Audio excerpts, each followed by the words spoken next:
रमता राम जपो रे प्राणी, अब तो सुन ले राम कहानी।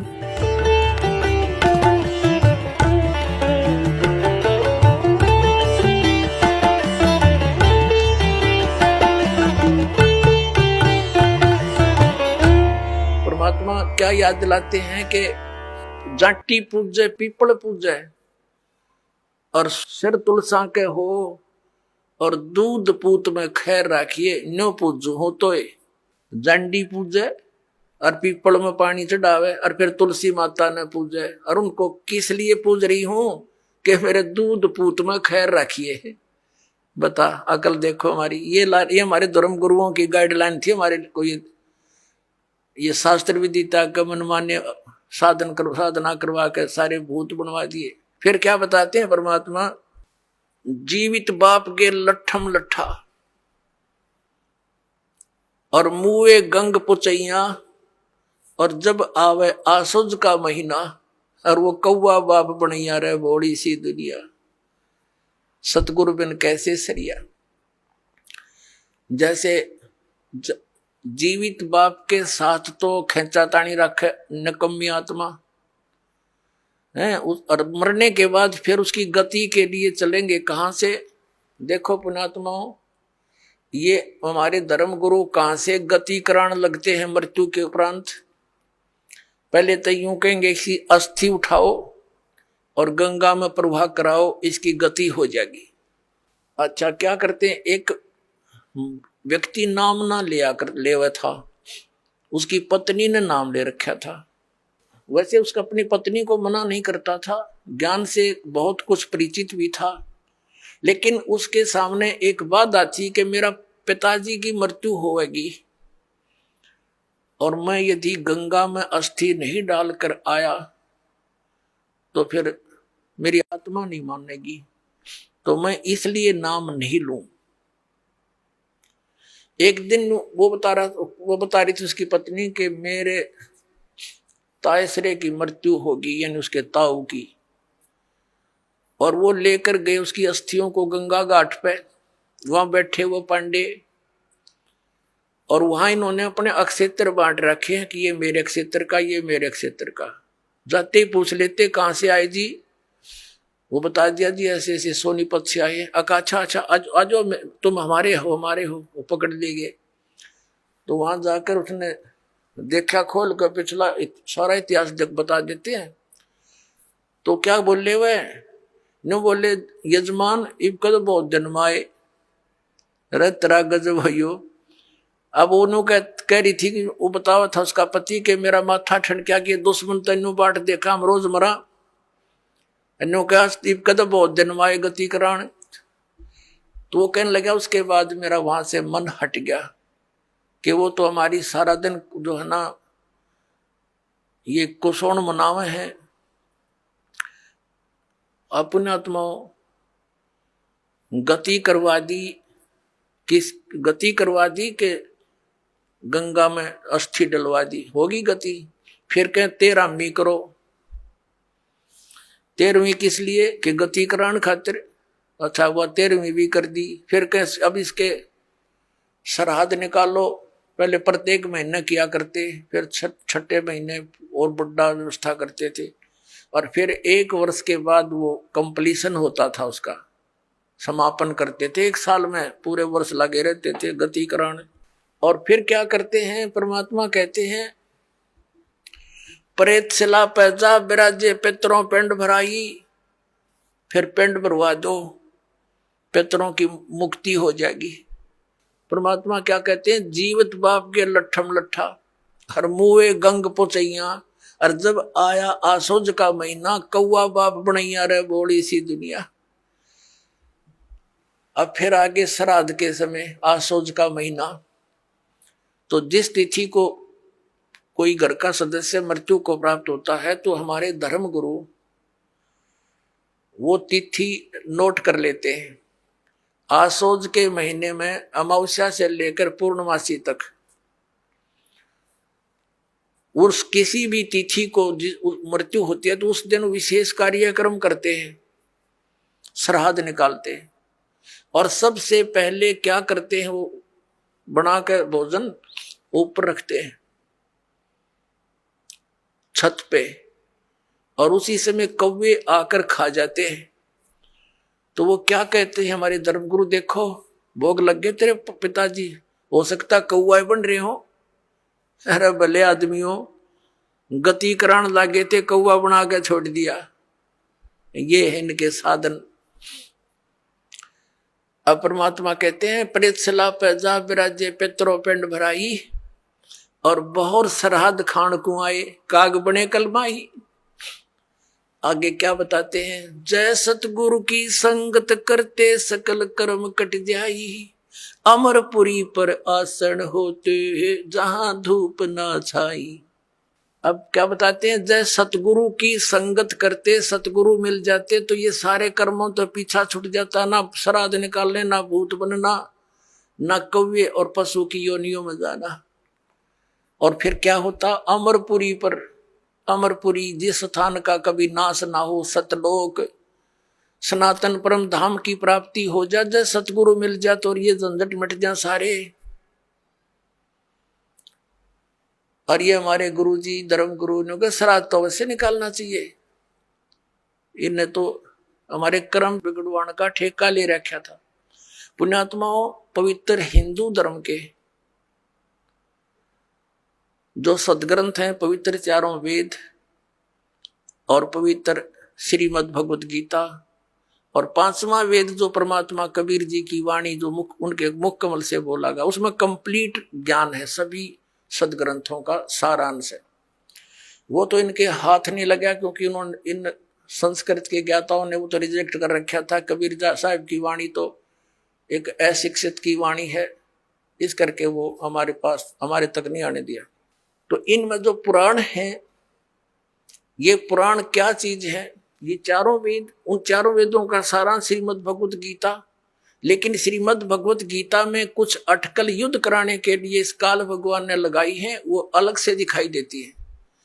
और जो वेदों से मेल खाता वो गीता जी का ज्ञान खरा है, बिल्कुल सत्य है, क्योंकि वो वेद ज्ञान गॉड गिवन है, परमात्मा का दिया हुआ है।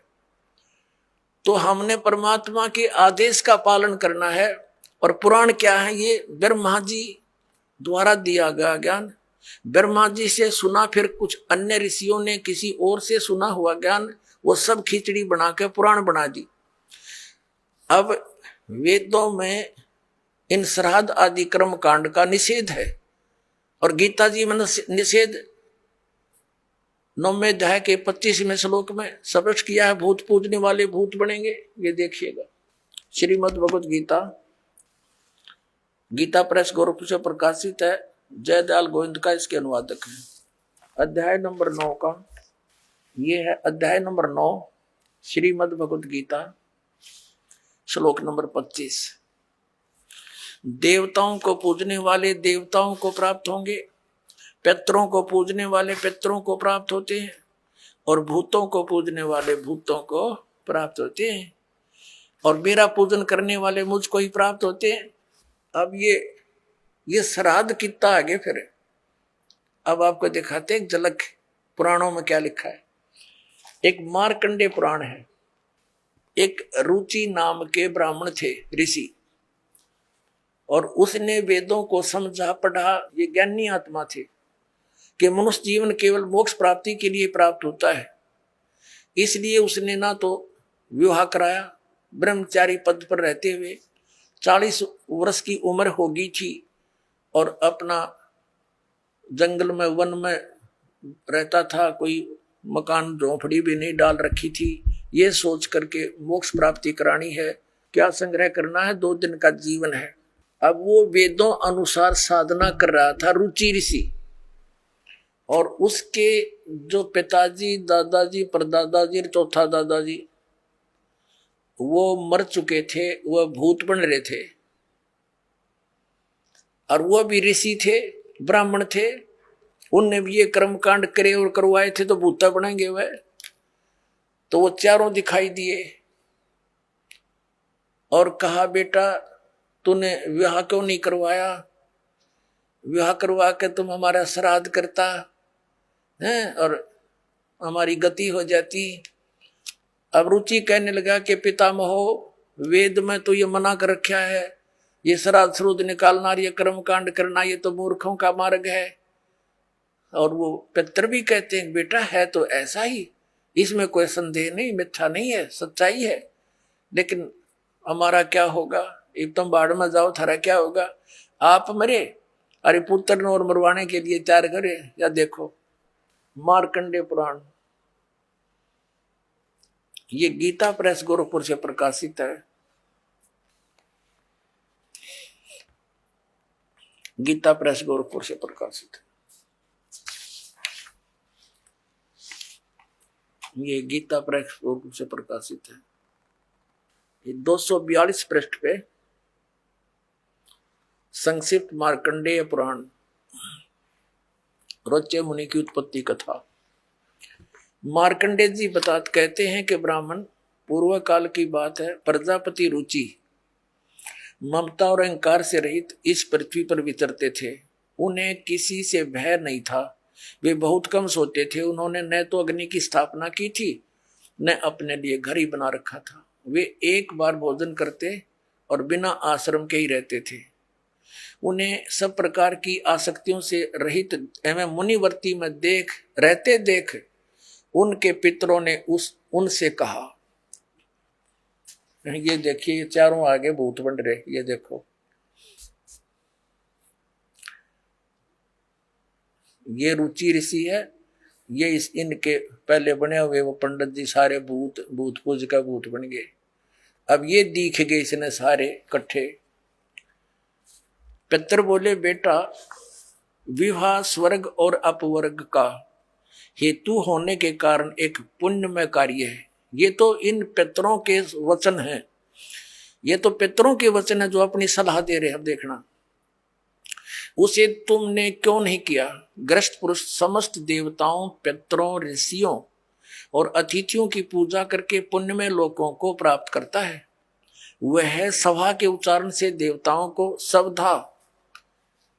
शब्द से पितरों को तथा अन्नदान, बलि, वैष्णदेव आदि से भूत आदि प्राणियों एवं अतिथियों को उनका भाग समर्पित करता है। बेटा, हम ऐसा मानते हैं कि गृहस्थ आश्रम को स्वीकार न करने पर तुम्हें इस जीवन में कलेश पर कलेश उठाना पड़ेगा तथा मृत्यु के बाद और दूसरे जन्म में भी कलेश ही भोगना पड़ेगा। रुचि ने कहा, पितरगण, परिग्रह मात्र ही अत्यंत दुख एवं पाप का कारण होता है तथा उसे मनुष्य की अधोगति होती है, उससे मनुष्य की अधोगति होती है। यही सोचकर मैंने पहले से स्त्री संग्रह नहीं किया। अब यहां देखो, पितर बोले बेटा, जितेंद्रिय होकर आत्मा का प्रक्षालन करना उचित है, किंतु तुम जिस मार्ग पर चल रहे हो वह मोक्ष मार्ग है। बता, इसने तो घटिया मान रहे मोक्ष मार्ग ने कि तुम जो कर्म कर रहे हो जिस मार्ग पर चले तो मोक्ष मार्ग है। हरि हम बतावांगे पितृवृंद का मार्ग। देखिए, रुचि ने पूछा, पितामहो, वेद में कर्म मार्ग को अविद्या कहा गया है। जो तुम सलाह दे रहे हो वो कर्म कांड, श्राद्ध श्रुद्ध निकालना, पितृ पूजना, वो तो मूर्खों की विद्या, अविद्या का है, मूर्खों का सलाह कही है। फिर क्यों आप लोग मुझे उस मार्ग में लगाते हैं। पितर भी कहते हैं, पितर बोले, यह सत्य है कि कर्म को अविद्या ही कहा गया है, इसमें तनिक भी मिथ्या नहीं। फिर थारा सर बच गया, फिर क्या रह गया बता भाई। ये हमारे पुराणों में लिखा है। अब इस बात को पितर भी मानते हैं। आप जो साधना करें तो मोक्ष मार्ग है, और आप फिर उसको सलाह दे रहे हैं भूत पूज, श्राद्ध निकाल, ब्याह करवा, अरे यो नरक मार्ग है। और आप भी मानते हैं कि आप जो मार्ग अपना रहे हो तो मोक्ष मार्ग है। और रुचि कहता है वेद के अंदर तो इसको अविद्या, मूर्खों की साधना बताई है, तो पितर भूत पूजना, श्राद्ध निकालना, और पितर स्वीकार भी कर रहे हैं, कहा ऐसा ही है, इसमें कोई मिथ्या नहीं। फिर ये बकवाद घट रखी, अगर ऐसा कर लो, पितर ऐसा कर देते हैं, पितर पुत्र दे देते हैं, टट्टू दे देते हैं, अपा भूखे मरे, बतावे हम मूर्ख बना रखा है।